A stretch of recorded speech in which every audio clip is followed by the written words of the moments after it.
How y'all doing? Hey guys, it's Anie JO and Brandon here, and ACO. our special guests we have.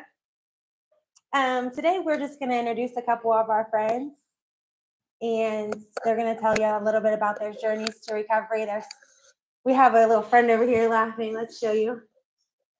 Hi, that's Cass. That's Kano. These are our special guests today.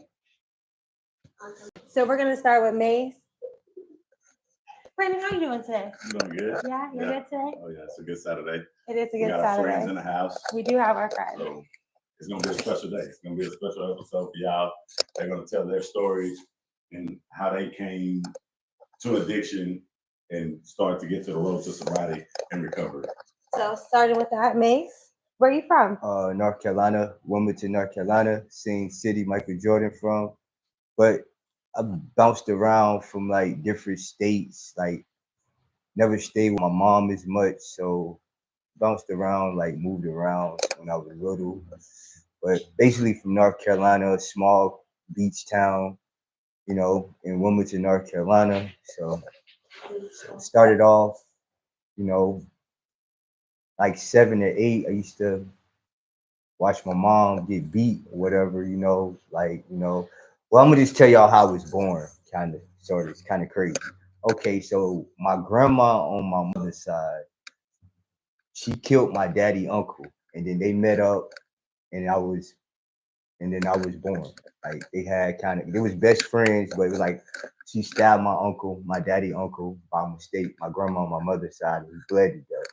So my granddad had this nightclub, and that's how he met my mom, and that's how I was born. So it's kind of been like beef between like both sides of the family. Before you were even there. Yeah. You were just born into the shit. Yeah, so I got caught in the middle of it. So, I know it's love on both sides, but I know it's like beef kind of still, sort of, because of my family. And how many siblings do you have? I have 6 brothers. I mean, I got to count. Hold on. Got 5 brothers and 1 sister. I'm the oldest. Okay. So, and then you grew up in Chicago? No, North Carolina. North Carolina. Yeah. And then you moved to New Orleans when I was like 16. Then I moved back to North Carolina when I was like 21. At what age did you start using? I started drinking at like 8 or 9. I used to because the part of North Carolina before Wilmington, like it was a city part a country part called East Arcadia. So like my aunts, they had like a liquor house, they was trapping. My uncle used to sell crack. He was like 7 years old. So I grew up around just seeing people use drugs and do drugs all their life, So I started drinking around like 8 or 9. I used to steal my mama beers, I thought it was cool, So I done that for a little bit. Then around like 13, started smoking weed, That wasn't good enough. So done that for a little bit. Then I just got back into drinking real bad. Met this girl, I was like 18. She's supposed to be my baby mama, but I don't know. She's staying in Boston now, so I might have a kid out there. But I was kind of a fucked up individual, at 19 years old, like put my hands on her, like a lot of stuff I done to this girl that I regret to this day, and I wish I could reach out and apologize. I was young at the time, but I changed from that. But I was drinking real bad then, and she moved in with me and my mother. And then my mother, she sold cocaine, and I was trying to work, and I used to leave her crack to sell while I was at work. And then find out she started using the crack, cocaine, and that's what led me to doing cocaine, because I saw her doing it, and I'm around all these drugs all day long, at my mother's house, so I was bouncing back and forth between my mother and my dad's house, from the south side to out east.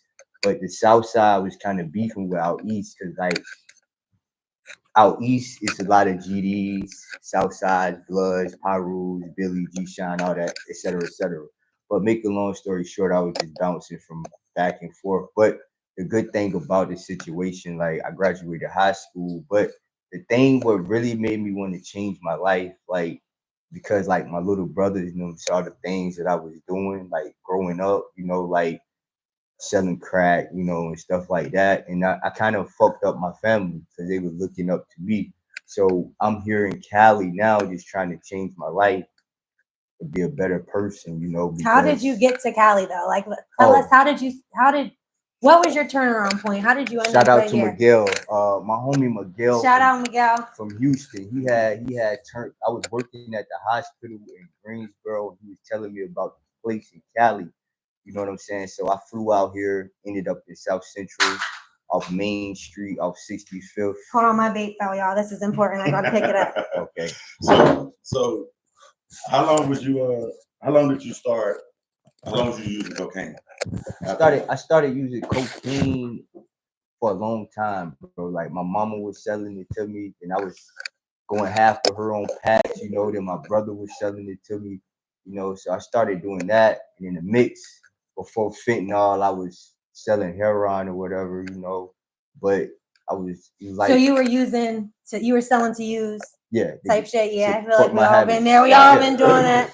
Dealing these and Same old okay. story right Yeah. around with it. Yeah, I feel different like- drugs. yeah. You know what I'm saying? So Yeah. that was to support my habit, to get my beer, my coat.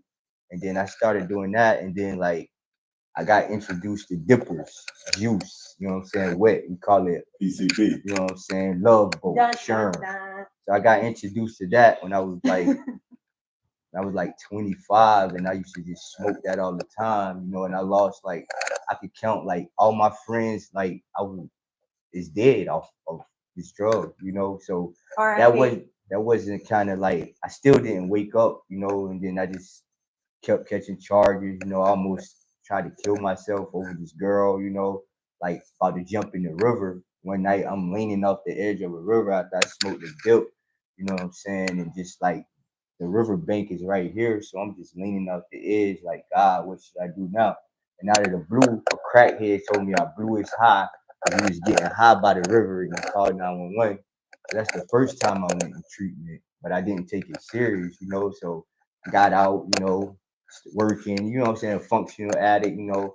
But I was losing everything in the midst, you know. I lost my apartment, burned bridges with my family, you know, and then so my addiction got worse, you know. So as I'm going out to these clubs, I knew I had a problem, and I knew like I can end up fucking dead, like because my cousin right now is paralyzed to this day. But I knew I could end up dead because it was one night at the club, everybody in there chilling, and these guys came in there, you know what I'm saying, shot the club up, killed somebody, but we thinking it's just the music because the DJ so loud. So as we running out the club, we stepping over the dude that's dead, but we because they finally said the dude they were shooting in the club, so we didn't know the dude was dead. That's how I know like things was spiraling out of control.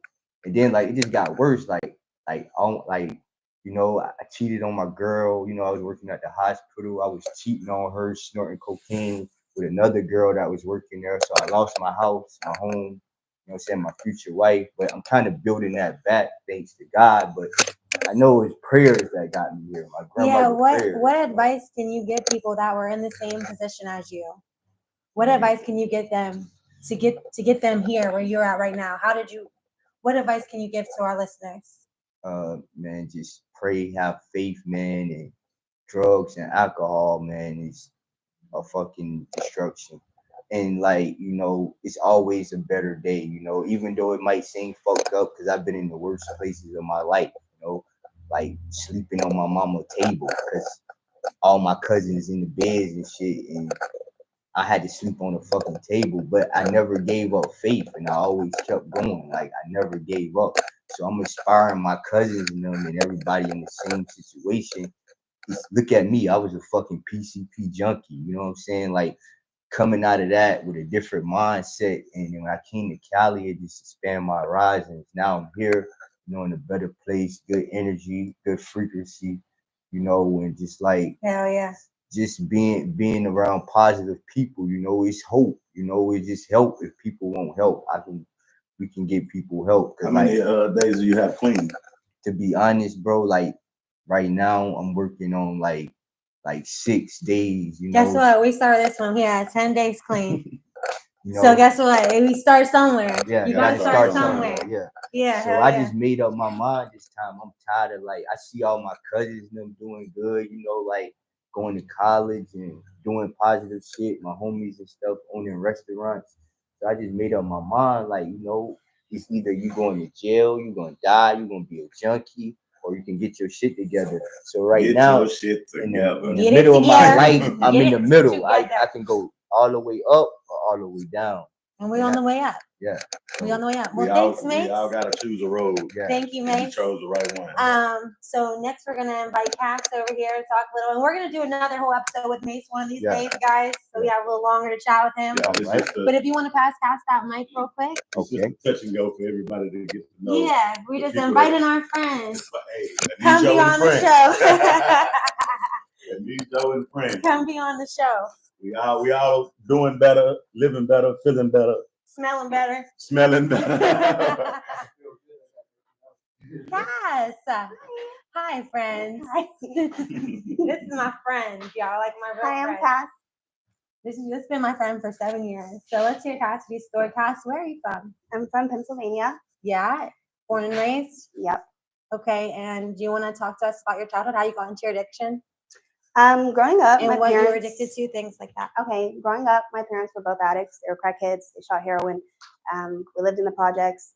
I grew up thinking I was like the most forgetful kid in the world because I would lose anything that had any value, and my parents would be like, "Where's it at?" And I would get in trouble, but really they stole it and sold it for crack. It was crazy. My parents got clean while I was in placement, and I wasn't allowed to go home to them. I sat in placement for 11 and a half months because my parents couldn't test clean. So I went into foster care and I aged out of the system. And then I started smoking weed when I was 11 years old. I took Xanax the first time when I was 13. First time I drank, I was like 8 or 9 years old. I was in 3rd grade, however old you are there. I never liked alcohol. I still don't. I met Stephanie when I was 18, and she took me to Texas. And We escorted. That's what we it did was, there. it was a lot of fun. This is raw business. This is raw business. We're retired. We're retired. I'm just gonna say that right now. So don't you think about it. Yeah, I started doing coke when I was 18. I was at a college party, and everybody was like, throw $20 in. And like at the time, like, there was like Reggie and Loud, so you would buy like a $5 sack or a $10 sack, and they're like $20. I'm like, what the fuck, $20? And my friend threw it in for me, and I remember watching all the girls, like everybody was like hovering over each other, and they were like trying to make sure the lines were even. They were arguing about who was going first. I'm like, what the fuck? I'm drunk. And I remember the first time I did it, and I like sobered up. I'm like, this shit's whack. Like, Yeah, that's dumb. But then I got really into it. I lived in Texas. I came home to Pennsylvania. I came home for Christmas because my husband, I was supposed to go to Chicago, and instead of having me come there, he had his baby mom and kids come there. So I flew home to Pennsylvania, and I met this guy, Chris. sorry, Chris. But he was really into cocaine, and me likey. But I forgive. he was really into cocaine, and that's when I really started doing cocaine a lot. I got introduced into heroin because I remember Stephanie told me if you did it for 2 days and that's it, you won't get addicted. And my I'm sorry friend for saying Shay, that. I don't remember. and my friend Shay, she told me that the first time she did any, she just did a little bump in her nail and sniffed it. And so I started selling heroin somehow. I can't remember how. And I just had it, and I didn't have any Percocets or any Vicodin, nothing, and I wanted to get high. And I remember telling myself, I'm just going to do it this one time. I'm never going to tell anybody. And I remember doing it and waking up, and I was like, what the fuck? And then I did it again, and I remember waking up like, okay, I'm just going to try one more time. Was you still 18 at this point? No, I'm 20 years old at this point. Then I remember doing it and waking up, and I'm like, okay, this shit's dumb. Like, I don't even know what the fuck's going on. And then I don't know. I just started sneaking and doing it for no reason. I don't think we were friends at that time. No, 'Cause we I remember weren't. me and Shay, my other friend that I love, but we're not friends, but I love you. I love her. I remember me and her were like, if she would have been friends with us, we would have never let her do that. Like, yeah, I wasn't talking to she either was of the you. baby. I She am was the baby. Yeah, she still. is the baby. She was our baby friend. So we Um, didn't want that, but that was the what's it called? I'm drawing a blank. Oh my god, how embarrassing. I don't know what you're talking about. Like that's what we set. That's an example. That was our example that we set. We set an example. Yeah, as drugs because are like cool and that's I not always cool. thought that people that did drugs were like dirty, didn't have nothing, and they were both still super pretty, still had money, still had cars, still had houses, like so it's like I was like, oh, okay, like You I figure don't- you can do it too. Yeah, yeah. we set terrible Yeah. examples. And so then I got married, and I didn't tell my husband I was doing it, and then he found out, and he would try to take my heroin and hide it, and I would get really really mad. And then he ended up going to jail, and I got back with my ex-boyfriend. And then hanging out with my ex-boyfriend, I ended up catching my first dope case and a gun charge, and I went to jail. And that was the first time I was ever sick in my life. And I told myself, like, I was praying to God, like, God, if you let me out, I will never get high again. And as soon as I got out, I went and got some dope. And The lies we tell God. Yeah. So Yeah. how did you end up here? Like when was your when did you get the realization Okay, that okay, it so- needs to stop? I ended up going back to jail for my cases, and then I ended up catching another case in jail, and that's what sent me state. And I had so much time clean when I came home. Honestly, I really did not think I was ever going to use again. When I came home, I started selling dope again, and I relapsed. And I was doing it for almost 3 weeks. And I when I was in prison, I read a lot of self-help books. Like my girlfriend introduced me to them. I thought it was super cliche, like super corny. Like I was like, whatever, like I'll give it a shot. And I read them, and they really changed my life, like my perspective on everything. Like I really didn't think. I thought I loved myself before. I did not love myself, and I know that now because I was okay with myself going through addiction. And when I came home and I relapsed, I'm like, you know what? This is crazy. Like, I wouldn't want this for my brother. I wouldn't want this for my girlfriend. I wouldn't want this for my parents again. Like, I don't want this for myself. It's not cool. It's not okay. Like, the people that it attracts, the drama, the traffic, everything, it's not worth it no more. And Yeah. so I went to my first rehab, and it was out by, where's it at? Like, And we weren't speaking at this time. no, we weren't. But it's in Pennsylvania. It's in Pennsylvania. It was like 4 hours away from home. And I was there for about 12 days, 11 days, 12 days. And I ended up running away. I left, and I needed a train ticket home. So I called Steffi because I know we haven't talked in a long time, but that's And still at this my best time, friend. I'm at Uplift. That's still my best friend, but I'm telling her, I'm like, I need a train ticket home. I need to find another rehab because my parole's going to violate me. She's like, well, why don't you come out here to California? Like, I'm at this amazing rehab. You can have your phone. Like, they take you shopping, like all this stuff. And I'm thinking, like, is she trying to sex traffic me? Like, this is crazy. I was not. This is crazy. That was not sex trafficking. Clearly. So I flew out to California from Pennsylvania. I was there for 5 days. I was broke as fuck. I'm like, I had like an anxiety attack. I'm like, I don't want to be here. I want to go make some money. So I ended up flying home. Then I was there. I was in Detroit. I went to West Virginia. I was home for 8 days. Like, this is the 8-day run. I ended up stranded in West Virginia. This girl took all my dope, my money, my phone. We were at the casino, and she ended up going to jail. And I was like, you know what, like, this is crazy. I do not want to end up back in jail. Like, that could have been me. And so I was like, I need to go back to rehab. So I called the dude back, and they sent me to Hollywood Hills. It's this place, Lake Ridge.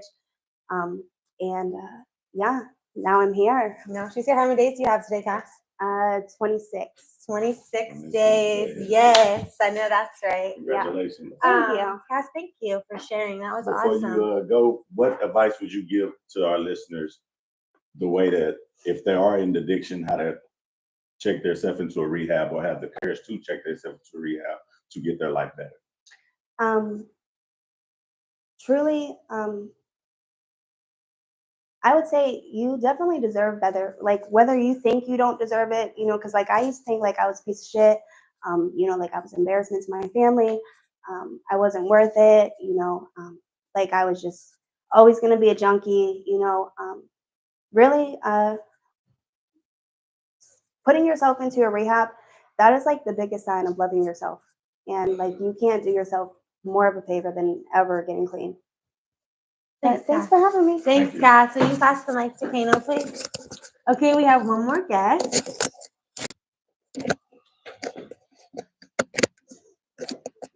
Kano, One more friend.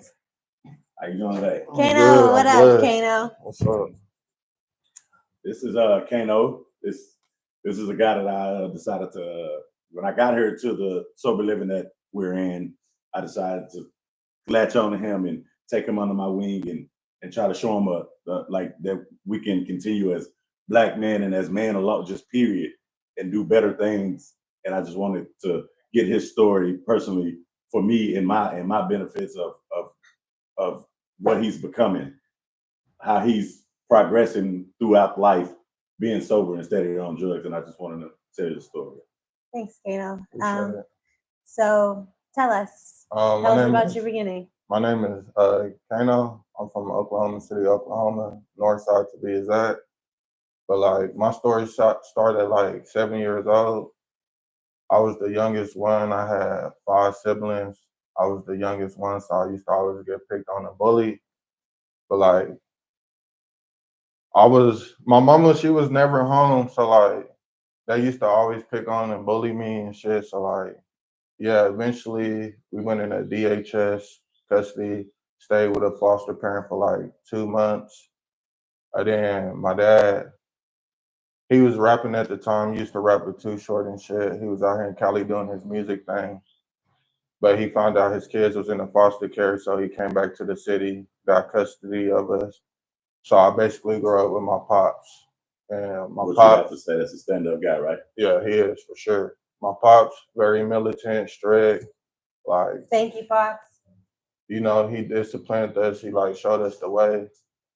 But like my pops, he used to always like talk about his street stories, his war stories and shit.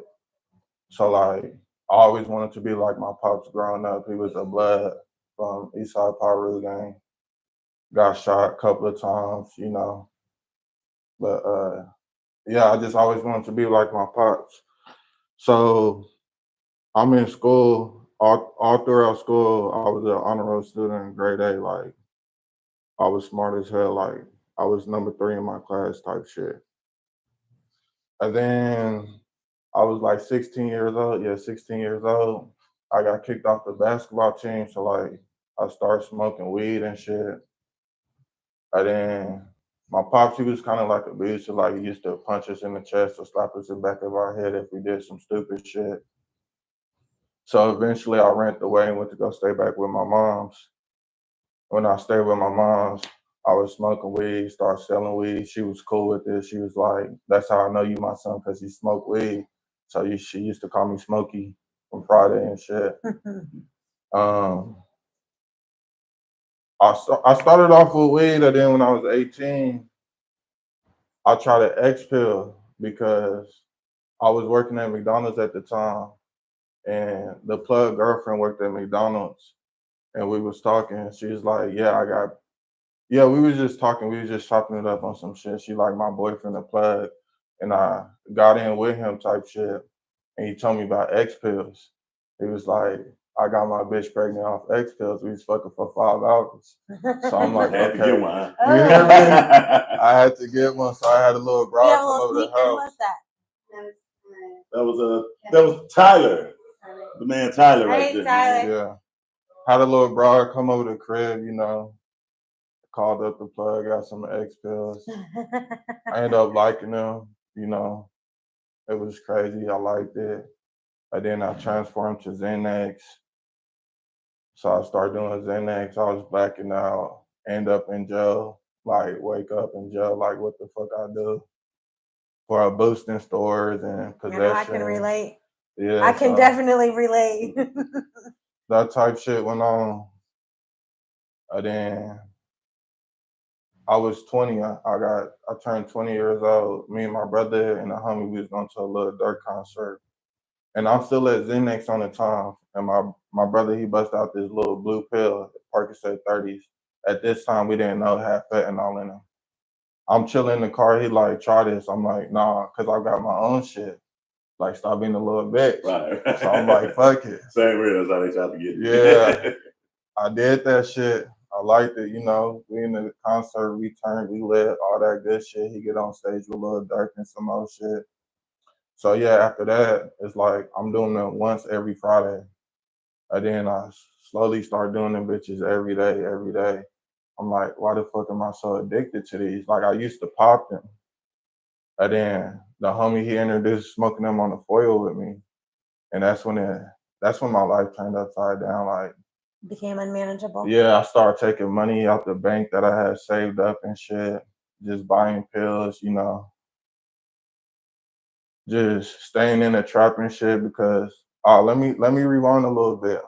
All right, so I'm staying with my mom at 16 years old, and she got a boyfriend. He abusive and shit. So like, I seen him hit my mama. Let me go back to like a little bit when I was younger. Hold on. All right, so like, it was like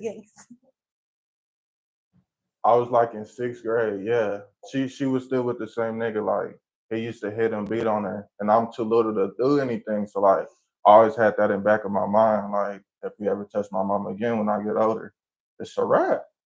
So like, I'm 16. I'm staying with my mama. He put his hands on her and shit. So we got in a little fight and shit. Like, I kicked him down the flight of stairs on some shit. His back is broken, some more shit. But we started tussling in the grass and shit. First, my mama was cool with it. You know, she got in, got her little hits in and shit. And then like 2 3 days later, she like, you trying to ruin our relationship? I'm like, nah, I'm just trying to protect my mom. She's like, because you said she remember at 6th grade when I was little that he used to beat on her. So she always knew that was in the back of my mind. So she just thought I was trying to ruin the relationship. Versus really, I was just trying to protect my mama because that's my queen, you know, that's who I come from. So by any means necessary, that's what I'm gonna do. So yeah, she kicked me out at 16 years old. I started staying with the homies, you know what I'm saying? Smoking weed, selling drugs, gang banging and shit. Used to rob people, jack cars and shit. And then like I turned like 21. 21, yeah, I was outside. It was like 3 o'clock in the morning. I was fucked up, not even on cap. I was lacking, left the gun upstairs. But yeah, dude come down. He like tried to shake my hand like we on some cool shit. And he just stuck my ass. He had some brass knuckles on. So like, I got jumped, got my shit stumped, beaten to the curb. Doctor said I should have been dead. Like, but my whole face was broken. I got a hole in the back of my left eye. And shit, after that shit happened, I always carried 2 guns with me at all the time. I carry 2 guns with me all the time. Yeah, so I'm using this shit. I can't really remember when, but like I got locked up another time. I had got locked up. And then I had got out. Once I got out, my cousin calling me. She like, 6 just died. 6. That's like my little brother. He not my brother, but that's my cousin though. So like, that's my baby brother. So like, I had a lot of guilt and shame because we did everything together, and I felt like it's my fault because I was locked up doing some stupid shit, and I wasn't there to protect him. Yeah, like I couldn't save him or, you know, yeah. So like, that's what really fucked me up. When did you start to realize like, okay, this is a problem I need to change? Like, how did you get here? Probably like, I mean, yeah, I'm 22 now, so like, I was 21. I was like staying in hotel trapping, you know, working, getting by because I'm on my own and shit. And I gotta come up with like 350 every week. Shit was just getting hard because I'm using too.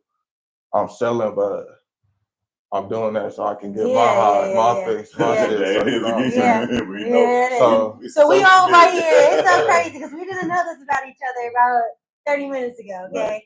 but we all doing the same shit, and it's crazy.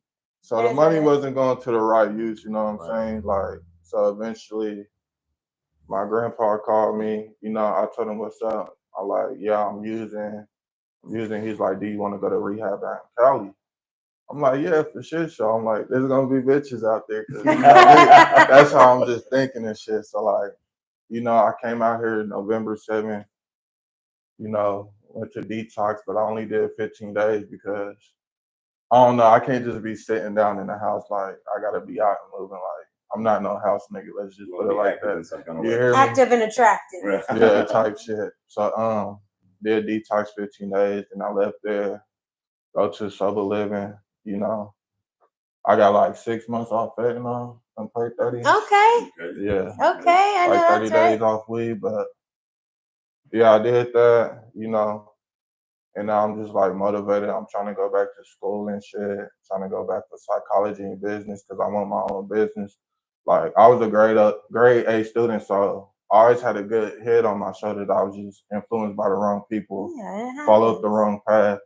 You know, I was playing basketball and shit, but got kicked off at 16. So you know, I fell in love with the streets then, and that just turned my life upside down. But now I'm on the right track. You know what I'm saying? What advice can you give to people that were in your shoes to get them on this path that you're on? Take a leap of faith. You know, they say if you fall forward and not backwards. You know what I'm saying? Like, what really helps me is positive affirmations and gratitude lists. I do that shit every morning. And it's like, I believe in myself. I got faith in myself versus what anybody says. I don't care because I know myself. I know my worth. And it's just like, I got my confidence back, and I know I can achieve and do anything. So what I would say is like, have faith in yourself.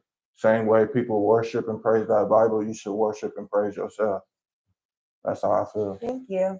Thank you. We definitely gonna coming have out. Kano back on here one time, guys, for sure. They all would get their Thank you. full story in. We just wanted to touch bases. Yeah, we all wanted of to our give friends. y'all, yeah. Because we all out here trying to change. We're out in California, and we're currently at a sober living house right now. We're all in the same program. We're all in the same boat. We're all on the same journey. Yes, So indeed. y'all just stay tuned. And we just wanted to end it with talking about what we all grateful for. So we're just gonna go around. Me and her will share what we're grateful for, and then we'll pass it on to them to come sit down and show what they're grateful for. I'm grateful that I woke up today.